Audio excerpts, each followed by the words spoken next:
walaupun dalam keadaan pandemi, kita harus tetap menjaga performance tim kita itu tetap baik. Ya, berbagai macam faktor tadi ya sudah disebutkan. Yang pertama mulai dari sisi rekrutmen, onboarding, memantau kinerja melalui performance and goal, kemudian juga melalui learning, pembelajaran, serta juga dengan bagaimana kita mengatur compensation di dalam organisasi kita. Menurut saya pendekatan yang dilakukan oleh teman-teman semua ini itu tidak ada yang benar dan tidak ada yang salah, karena memang ya itu disesuaikan dengan kondisi dari masing-masing perusahaan gitu ya, jenis usaha, jenis bagaimana culture di dalam organisasi itu sendiri gitu ya. Dan semoga sih dengan adanya bincang-bincang seperti ini, jadi kita jadi terbuka nih, oh kalau misal di tempat yang ini caranya begini, tempat yang ini caranya begini, seperti itu sih.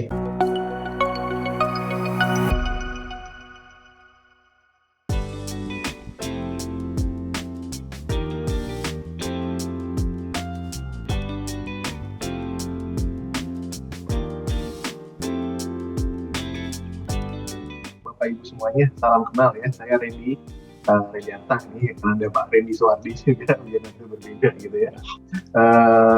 Saya dari PT Putra Perkasa Abadi, PPA, jadi coal mining contractor, jadi kontraktor untuk pertambangan batubara di tempat kami. Karena kami di mining ya Pak ya, kalau misalkan dikatakan WFA atau WFO, di operasionalnya pasti nggak mungkin bisa WFA ya, karena nambang gitu. Nah, cuma memang kalau yang di kami head office sampai saat ini kami bergilir, kami memenuhi regulasi dari pemerintah juga 50-50 kalau sekarang.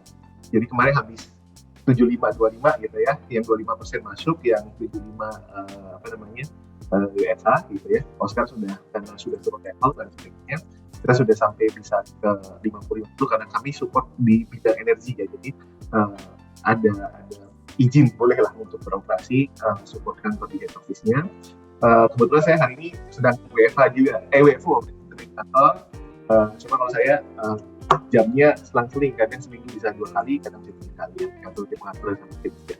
Nah, kalau kami memang jauh ini luar biasa juga, harus memang adaptif ya, kita harus bisa adaptasi, dan kita bisa share bersama misalnya lagi, apalagi tantangan di tambang ya, di tambang yang operasionalnya harus ada, tapi sementara support apalagi dari head office-nya tidak bisa secara maksimal berada di kantor. Nanti kan kita juga ada skenario yang perlu bisa kita share ke baik semua. Itu sementara masalah. Perkenalkan, saya Daniel Saputra, saya dari PT Anugrah Mortar Abadi. Kita sendiri PT Anugrah Mortar Abadi merupakan perusahaan yang bergerak di bidang semen instan atau mortar. Nah, di sini ada yang udah tahu mengenai mortar atau semen instan sebelumnya? Tahu Pak. Oh, tahu Pak.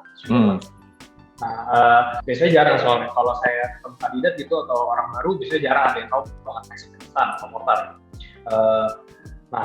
Selanjutnya kalau misal ditanya satu WFA atau WFO, sebenarnya kalau kita berdasarkan ketentuan pemerintah kan kita di industri building material atau semen instan building material kita boleh masuk sekitar 50%. Itu sama dengan seperti tadi Bro Randy gitu. Nah, kemudian kalau untuk challenge yang dihadapin pada saat kondisi saat ini itu mungkin lebih challenge-nya bersifat menghadapi hasil karena di saat ini di perusahaan kita saat ini sedang bisa dibilang lagi bertumbuh lah gitu. Makanya kemarin kita habis ulang tahun yang ke-10 kita juga bisa dibilang lebih bertumbuh lah dibandingkan sebelumnya. Terima kasih dari saya. Saya Randy Suwardi. Saya saat ini di Modena Indonesia, kebetulan juga baru join di tahun ini. Jadi itu menjadi salah satu challenge tersendiri buat saya karena saya join di perusahaan baru dalam kondisi pandemi, which is hari pertama pun saya tidak WFO. Jadi saya baru sekitar 2 minggu kemudian lah baru bisa masuk WFO-nya. Dan mungkin seperti yang banyak rekan-rekan sudah tahu, Modena Indonesia itu perusahaan yang bergerak di bidang home appliances. Kita brand dari Italia dan dibawa ke Indonesia. Dan saat ini di kantor kami itu memberlakukan masih sekitar 25-30% untuk WFO-nya. Jadi selang-seling. Selamat sore semuanya, rekan-rekan yang bergabung di acara ini. Perkenalkan, saya Intan. Saya dari tim Talent Acquisition and Development di Sayurbox. Dari Sayurbox sendiri, mungkin sekilas, Sayurbox ini bergerak di bidang agriculture, supply chain, dan berbasis teknologi gitu. Jadi Sayurbox adalah sebuah platform online yang memang konsepnya itu farm to table. Kita menjual, kita bekerja sama-sama petani lokal di Indonesia, dan sebagai distributor untuk langsung ke tangan customer gitu sih singkatnya. Nah, untuk situasi sekarang, saat ini sih kita masih menjalani work from home 20%, work from home 80%, dan work from office 20% gitu. Tapi tentunya karena kita punya pekerja harian lepas yang memang fokusnya di operation gitu ya, karena harus memang bantu untuk picker, terusnya juga checking barang-barang untuk customer, sehingga tidak memungkinkan untuk work from home. That's why mereka mostly banyak yang yang operation itu banyak yang work from office gitu. Untuk challenge-nya saat ini karena memang alhamdulillah saat COVID ini justru growth kita makin meningkat. Jadi memang saat ini challenge-nya untuk fulfillment atau hiring juga lagi kencang juga sih gitu. So far itu sih gambarannya untuk situasinya gitu.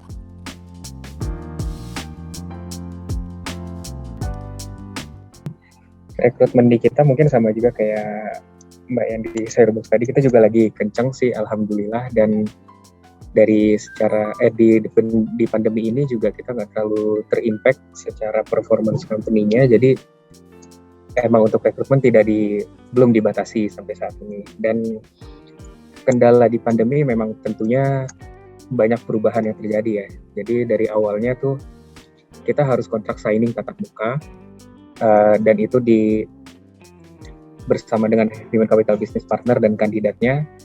Tapi sekarang semua dilakukan by email. Jadi kita create PDF kontraknya, terus dikirim ke kandidatnya. Dan salah satu challenge-nya mungkin yang agak sulit ya. Jadi untuk mengetahui apakah si real kandidatnya itu sudah tanda tangan atau belum gitu. Karena bisa aja mereka ngomong, oh oke, saya sudah tanda tangan, tapi pembuktiannya ya apakah harus lewat foto atau gimana gitu. Kalau misalnya di depan mata kan enak kelihatannya. Jadi challenge kita sih terutama di situ, di kontrak signing dan mungkin di proses rekrutmen, di psikotes juga ya. Karena kalau kita psikotes itu interviewnya itu lebih enak dengan lihat bahasa tubuh kan. Jadi kita bisa ngelihat kalau misalnya dia gugup menjawab pertanyaan, ada bahasa tubuh yang bisa kelihatan secara langsung gitu. Tapi kalau by online di on cam, paling yang maksimal kelihatan hanya muka dan setengah badan gitu. Kita nggak bisa lihat apakah kakinya getar-getar karena gugup gitu, macam-macam. Beberapa challenge yang kita hadapi sih kurang lebih seperti itu. Kebetulan kalau di bisnis batu bara itu kan musiman biasanya untuk rekrutmen, untuk hiring ya. Nggak mungkin misalkan setiap tahun beruntun besar gitu. Nah kebetulan kayaknya kita kena impact coronanya adalah bukan impact yang langsung. Tahun 2020 itu memang harga batu bara dunia kan turun. Harga 2021 ini naik pesat gitu ya. Justru karena naik pesat 2021 ini kita hiringnya gede-gedean juga untuk 2021. Nah memang kendalanya sih sama juga sih ke Pak Reni tadi. Cuma kita terkait dengan psikotes kan salah satu step yang harus kita lewati gitu ya. Otomatis kan kita harus cari mitra yang memang bisa support di kami, karena kami kan tim rekrutnya bukan tim rekrut yang khusus ya di internal ya, sehingga kita kan banyak pakai vendor kan ya, nggak tiap tahunnya sama volumenya kan. Di situ ketika besar ya kita gandeng mitra gitu ya, ketika misalnya dia bisa handle sendiri ya nanti kita bisa handle sendiri. Nah kebetulan kita harus dengan koneksinya seperti itu sih, hubungan ke mitra yang memang bisa supply untuk psikotes online dan lain sebagainya gitu ya. Tapi yang unik akhirnya kita mengembangkan web base sendiri gitu juga untuk data dan lain sebagainya gitu. Kita lebih ke sana. Jadi memang lebih termonitor. Kalau dulu kan cuma beberapa, misalkan di tahun sebelumnya di 2020 kan by email cukup dan lain sebagainya. Kita pun ketika saat pandemi akhirnya kan prokesnya kan juga jalan. Jadi kalau misalkan nanti harus dan sebagainya, bahkan kalau kita masuk kantor pun juga ada beberapa protap bagi tamu dan lain sebagainya. Itu memang kalau sejarah teknologi memang kita web base-nya kita mulai kembangkan kembali sih.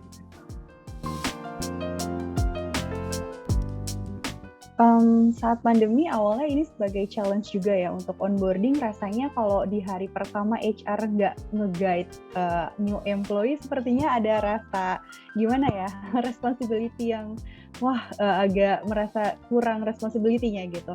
Tapi mungkin ya karena kita nggak bisa menghindari situasi seperti ini ya, kalau di Sayurbox saat ini sih kita masih lakukan via online untuk onboarding-nya gitu. Jadi biasanya seminggu sekali, setiap hari Senin kita ada jadwal untuk onboarding, dan tim HR biasanya akan memberikan onboarding atau orientasi secara online by Google Meet sih gitu. Dan kita biasanya udah create schedule juga untuk employee selain sama HR ke Buddy untuk di setup onboarding-nya seperti itu.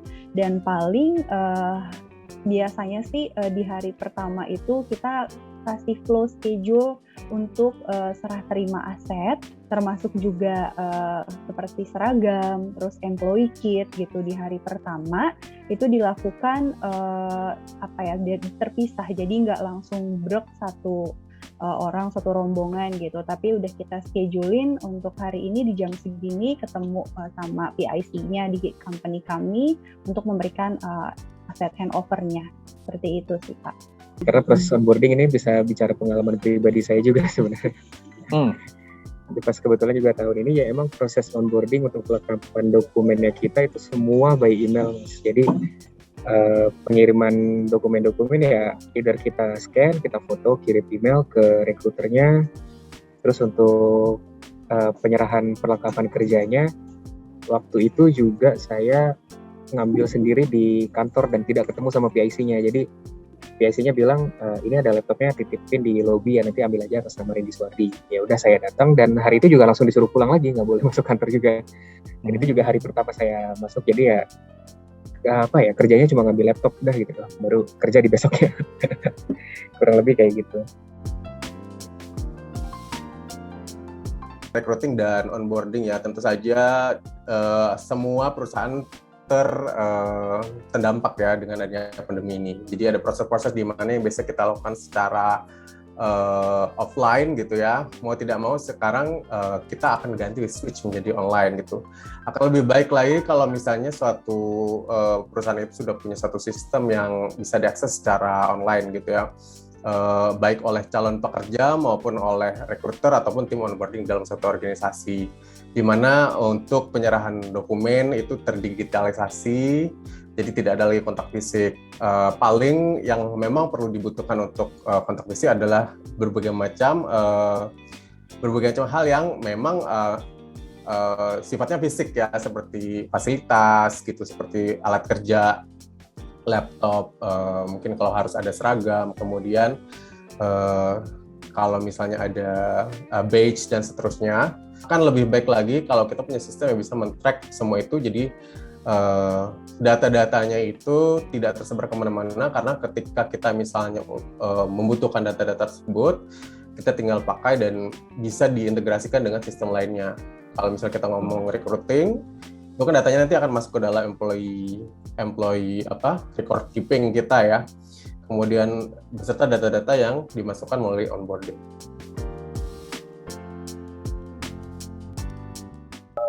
Industri bisnis saya agak berbeda dengan bro-bro and sister yang lain gitu, karena kalau yang lain kan kelihatannya lainnya lebih ke office dan juga startup company lah. Sedangkan kalau di saya itu memang lebih ke manufacturing, di mana kalau kata orang itu bisnisnya kurang menarik.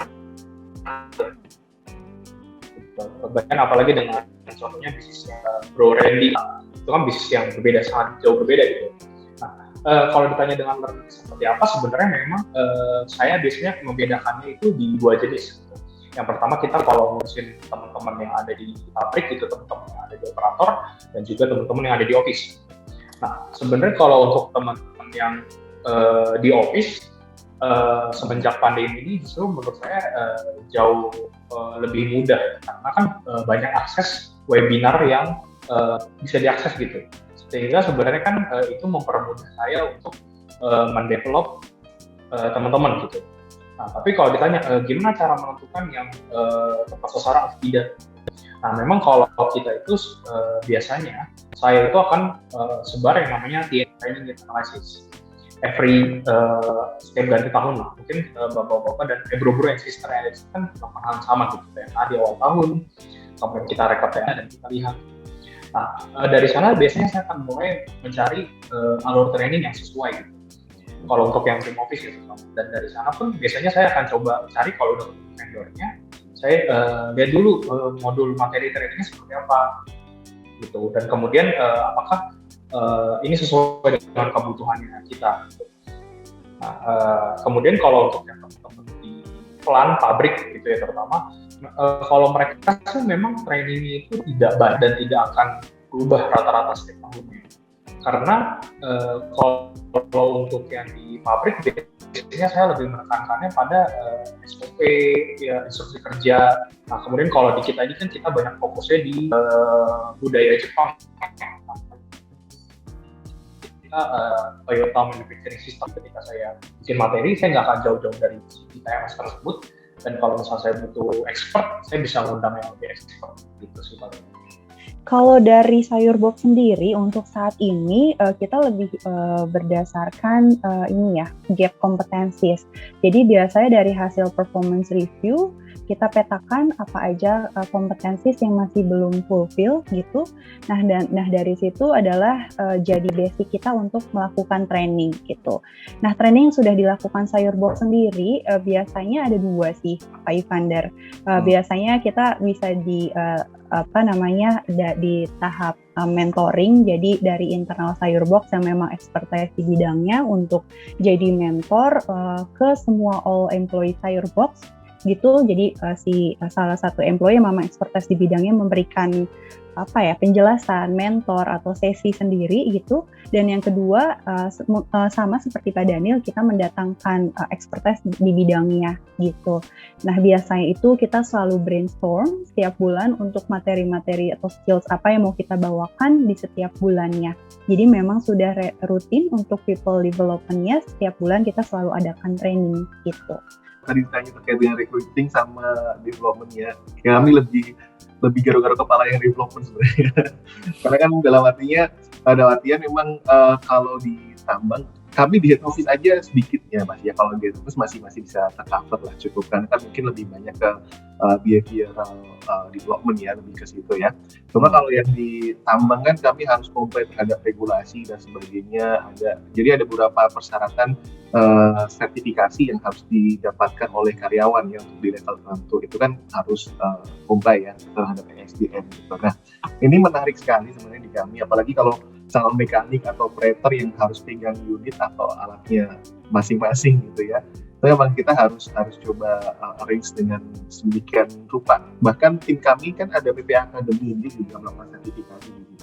Jadi kalau misalkan di kami misalkan apa yang bisa dibaca, apa yang bisa sebenarnya dalam tangan itu, dalam gadgetnya itu bisa dikelola oleh si karyawan misalkan. Dalam proses trainingnya itu kita ada pembagian metode, jadi mungkin akan lebih ke metodenya. Jadi kalau misalnya yang bisa digitalisasi, kita ada pendekatan di situ, kita upload gitu dan sebagainya. Tapi nanti kalau yang sudah saatnya praktek nih gitu ya, tinggal unit harus mekanik pegang ya, dia mau nggak mau harus dulu, memang gitu. Ada pola yang berbeda gitu. Cuma memang kalau lebih pusing atur yang ini daripada yang hiring lagi gitu.